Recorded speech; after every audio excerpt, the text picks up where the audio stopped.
আসসালামু আলাইকুম সবাইকে, কেমন আছেন সবাই?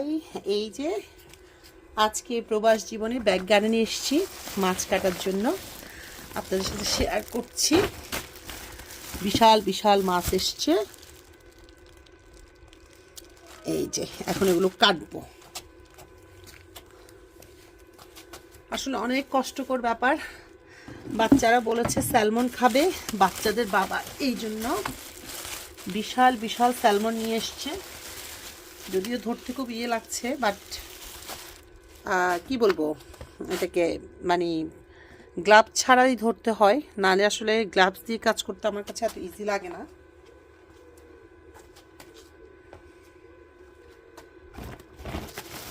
এখন এই যে এই মাছগুলো কাটা হবে। স্যালমন আছে, তারপরে হচ্ছে এটা হচ্ছে সি বাস,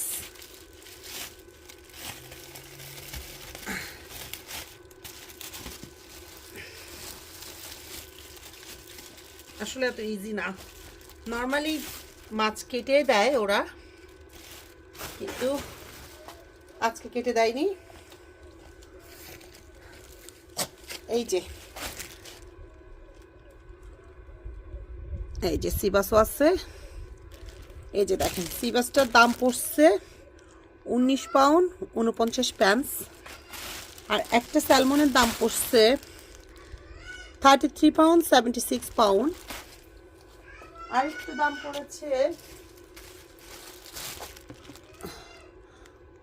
41 পাউন্ড 20 প্যান্স।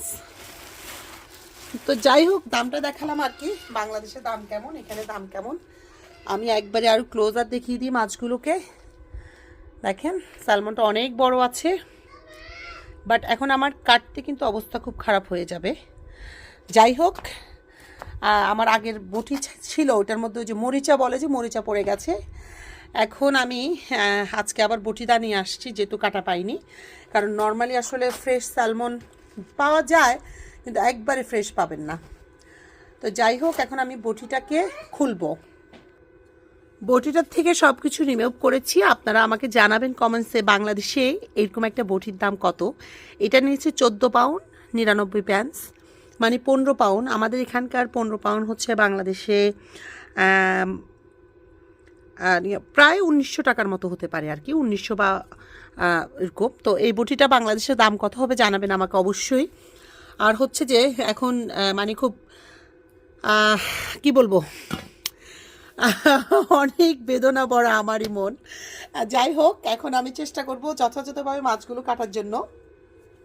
হাত জামা বোটাইনি, হ্যাঁ, কারণ নর্মালি এখানে কাটাই থাকে, কাটাকুটা করা থাকে, কিন্তু ওইগুলো এত ফ্রেশ পাইছে একটা দোকানে, একটা কি বলবো, একটা চাইনিজ শপে একবারে ফ্রেশ মাছ দেখেন। এই জন্য এই মাছগুলো এখন আমি বলছি, আমার হাজব্যান্ড জিজ্ঞেস করছিল যে আসলে কাটতে পারবা কি না, হ্যাঁ, বা আমি না আনি। তো আমি বলছি ঠিক আছে, অসুবিধা নেই, নিয়ে আসো, যেহেতু এরকম ফ্রেশ পাইছো। আর আমার আগের বটিদাতাতে যেহেতু আরেকবারও বলছি মরিচা ধরে গিয়েছিল, আমি এখানে করেছি কি, আপনার বিন ব্যাগ দিয়ে দিয়েছি। বিন ব্যাগটা যেহেতু আমি ফেলে দিব ওইগুলো, বিন ব্যাগ দিয়ে, আর আমার এখানে কিছু কাঠ ছিল, দুই পাশে কি করেছি, কাঠ দিয়ে এগুলোকে ব্লক দিয়েছি। এখন আমি মাছগুলো কাটবো, দেখি আপনারা আমার সাথেই থাকেন কতটুকু কাটতে পারি। হ্যাঁ, তো যাই হোক, আমি একটা সিজারও নিয়ে এসেছি। সিজারে নিয়ে আমি আগে প্রথমে এগুলো কাট করব, কাট করে তারপরে আমি মাছগুলো কাটবো। তো হ্যাঁ, কী বলবো, আপনারা সাথেই থাকেন। এই মাছগুলো কেটে তারপরে কি করি আপনাদের সাথে শেয়ার করব। অনেক বড় মাছ, আমি আমার লাইফে কখনো এত বড় মাছ কাটেনি, সত্যি কথা। বাংলাদেশে মারা কাটতো, তারপরে এত ইজি না বিদেশের লাইফ।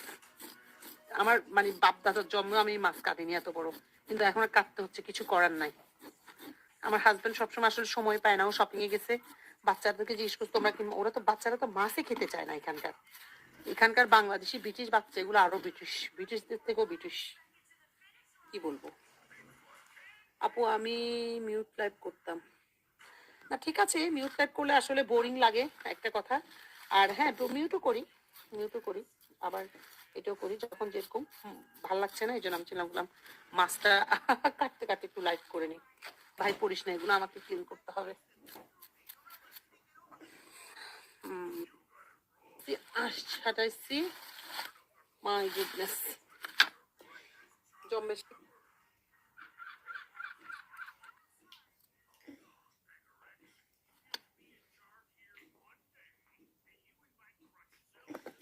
কি বোকামোটা আমি আজকে করছি না, কোন পাগলে ধরছে আমি বললাম যে নিয়ে আসো। বিসমিল্লাহ। যারা দেখছেন দেখেন, সালমন মাছ অবশ্য বেশি শক্ত না। ফাইনালি কাটলাম একটা।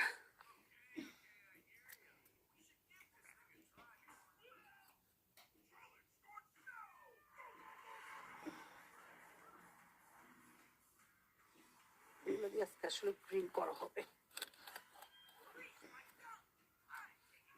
শেষের প্রান্তে বসে, নাহলে বাচ্চারা মাছের গন্ধ চিল্লাবে।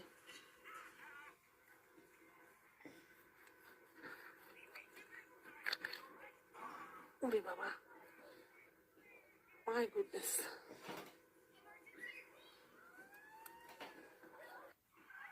কখনোই বলবো না যে মাছ না কেটে নিয়ে আসো, জীবন চলো। আর হচ্ছে কমেন্ট করেন, big salmon fish, biggest salmon fish. Ooh, yeah, bro, big fish.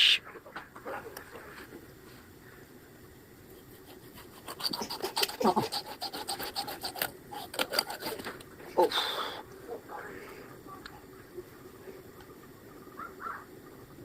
এগুলো দিয়ে স্পেশাল গ্রিল করা হবে।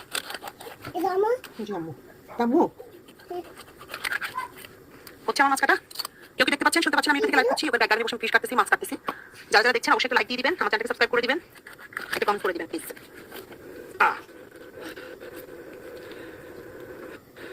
জীবনের শিক্ষা একটা পেলো, জীবনে কোনোদিন বলবো না যে মাছ না কাটানো কোনো জায়গায় তেলে নিয়ে আনার জন্য। হাঁপিয়ে গেছি, কারণ লাইফে ফার্স্ট টাইম কাটছি এত বড় মাছ। এই যে দেখেন, বাসায় আসলে এত বড় মাছ কাটা সম্ভব? এটা হচ্ছে একটা অর্ধেক অংশ।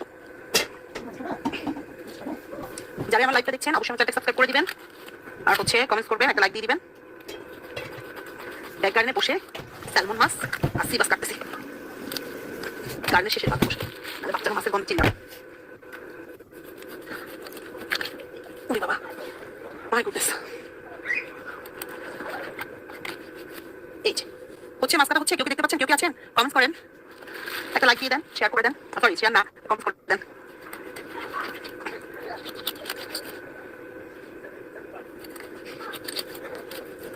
এই যে কেটে ফেললাম, অবশ্যই কেটে গেলাম, আলহামদুলিল্লাহ।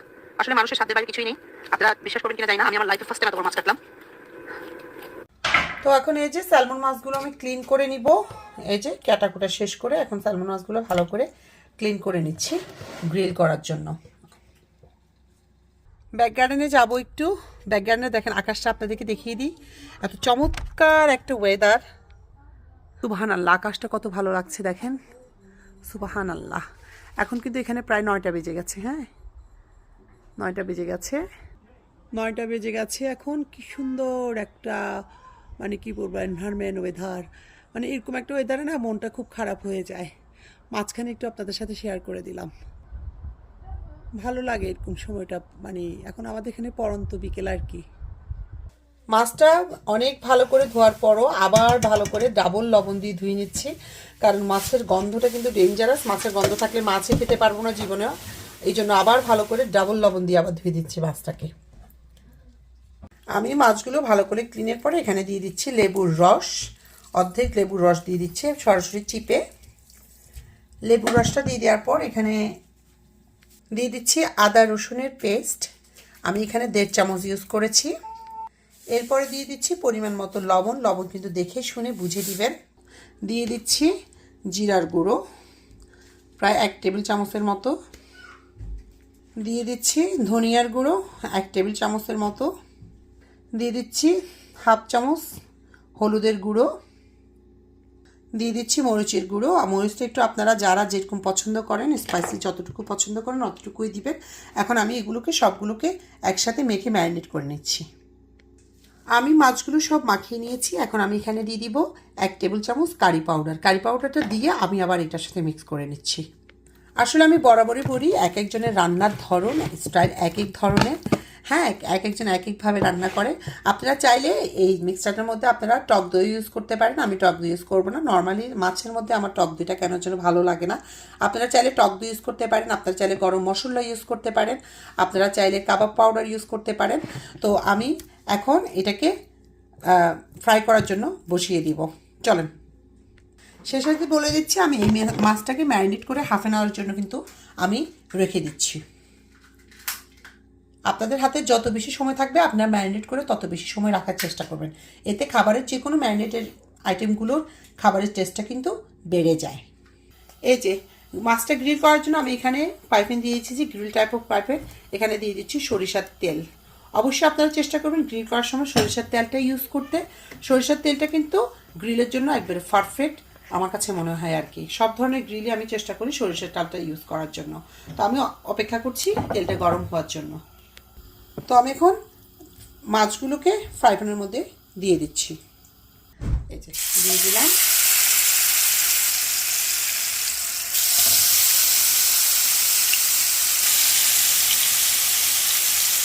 তো একে একে সবগুলো মাছ আমি এভাবে গ্রিল করার জন্য দিয়ে দিচ্ছি। সবগুলো মাছ আমি গ্রিল করার জন্য দিয়ে দিয়েছি। এখন আমি এটাকে মিডিয়াম হিটে, প্রথমে আমি এটা হিটটাকে কিন্তু একবার হাই হিটে রাখবো। কারণ আপনি যদি মাছ ফ্রাই করার সময় বা গ্রিল করার সময় প্রথমে যদি হাই হিটে দিয়ে দেন, এটা কিন্তু মিডিয়াম বা লো ফ্লেমে দিয়ে দেন, তাহলে কিন্তু এটা থেকে পানি বের হয়ে যাবে, এবং পানি বেরিয়ে কিন্তু ভাজার যে একটা জিনিস সে ব্যাপারটা কিন্তু থাকবে না। আমরা যারা পাকা রাঁধুনি এটা আমরা জানি। আমি প্রথমে চুলার হিটটাকে খুব হাই হিট করে দিয়েছি। এরপরে হাই করে দেওয়ার পরে 2 মিনিট পরে আমি আবার এটা চুলার হিটটাকে মিডিয়াম হিটে নিয়ে দিব। মিডিয়াম হিটে নিয়ে এভাবে করে আমি মাছটা ফ্রাই করে নিব। এটা হচ্ছে স্যালমন মাছ, আপনারা আগেই বলেছি স্যালমন মাছের গ্রিল আসলে অনেকভাবে করা যায়। আমি আজকে একভাবে করছি, আরেকদিন আরেকভাবে শো করব এবং আপনাদের কাছ থেকেও দেখবো। এক ফাঁকে বলে নিই, অবশ্যই আপনারা যারা দেখছেন আমার চ্যানেলটাকে সাবস্ক্রাইব করে দিবেন, লাইক দিয়ে দিবেন, একটা শেয়ার করে দিবেন, অবশ্যই মনে করে। হ্যাঁ, দোয়া থাকতো সবার জন্য। আমি এখন মাছটাকে কিন্তু আরেক পাশ উল্টিয়ে দিব, এপিট ওপিট করে দিব আর কি, যেটাকে বলে। আমি আমার প্রত্যেকটা ভিডিওতে বলি, মাছের যে ভিডিওগুলো আছে আমার কাছে মনে হয় যেন এক পিঠ পুরো ভাজলে পুরো ভিতরে যে মশলাটা সেটা প্রপারলি ভিতরে ইন করে না। আমি এখন মাছগুলো উল্টিয়ে দিচ্ছি। আমি মাছগুলো সব এপিট ওপিট করে দিয়েছি। এই যে আসলে স্যালমন মাছ অনেক নরম, তো একদিকে একটু ভেঙেও গেছে। যাই হোক, আমার পাইপেন সিলেক্ট করাটা আজকে আমার রং হয়ে গেছে। আমার আর একটু বড়ো পাইপেন নেওয়া উচিত ছিল। তো যাই হোক, এখন দিয়ে দিয়েছি। এটা হচ্ছে, আপনারা আমার সাথেই থাকুন। আলহামদুলিল্লাহ, এই যে আমার স্যালমন মাছের গ্রিলটা হয়ে গেছে। এগুলো হয়ে গেছে, কিন্তু আমি কিন্তু অনেকক্ষণই রেখেছি, প্রায় হাফ অ্যান আওয়ার মতো কিন্তু আমি লো ফ্লেমে দিয়ে এগুলাকে গ্রিলের মতো করে নিয়েছি। আমার পিসটা আর আমার হাজবেন্ড পিসটা একটু বেশি মানে কি বলবো, একটু ডার্ক ফ্রাই করেছি, গ্রিল করেছি। আর হচ্ছে যে আর বাচ্চাদেরগুলো কিন্তু একটু করিনি, কারণ হচ্ছে যে ওরা আবার কালো দেখতে খাবে না। তো যাই হোক, আমি এক পাশ থেকে কিছু ধনিয়া পাতা দিয়ে দিচ্ছি এখানে, যাতে স্মেলটা আসে। আমার এটা অলমোস্ট শেষের দিকে। তারপরে দিয়ে দিচ্ছি কিছু লেবুকে কুচি করে দিয়ে দিচ্ছি কিছু লেমনের পিস। আমার মাছ এত পছন্দ, কিন্তু কোনো গন্ধ যদি থাকে তো শেষ। যাই হোক, এখন আমি দিয়ে দিচ্ছি কিছু কুচি করে রাখা কাঁচামরিচ দিয়ে দিচ্ছি। এগুলো কিন্তু আমি এখনই চুলোটা বন্ধ করে দিয়েছি। এগুলো আমি জাস্ট এখন না 2 মিনিট পরে আমি চুলোটা অফ করে দিব। আমি জাস্ট এগুলো দিয়েছি ফ্লেভারের জন্য, কারণ হচ্ছে ধনেপাতাটা কুচি করে দিলে গায়ে লেগে গেলে আমার বাচ্চারা খাবে না। তো যাই হোক, হয়ে গেছে আমার ইজি বিজি স্যালমন মাছের গ্রিল কাম ফ্রাই। তো সবাই ভালো থাকবেন, আপনারা সুস্থ থাকবেন, আমার জন্য দোয়া করবেন। আপনাদের সকলের জন্য দোয়া থাকলো। ভালো থাকবেন, অনেক ভালো থাকবেন। আর অবশ্যই আমার একটা আপু, নাদিয়া আপু, থ্যাংক ইউ নাদিয়া আপু। উনি আমার আসলে সবগুলো ভিডিও ফুল টাইম ওয়াচ করে দেয়। আপনার কাছে কৃতজ্ঞতা, আপনার প্রতি সালাম। এভাবেই সাপোর্ট করে যাবেন। আর সব আপুদের প্রতি রিকোয়েস্ট, ভিডিওটা না টেনে পুরোপুরি একটু দেখে দিবেন। এই টিপস থাকলো। তো আসসালামু আলাইকুম, সবাইকে ভালো থাকবেন।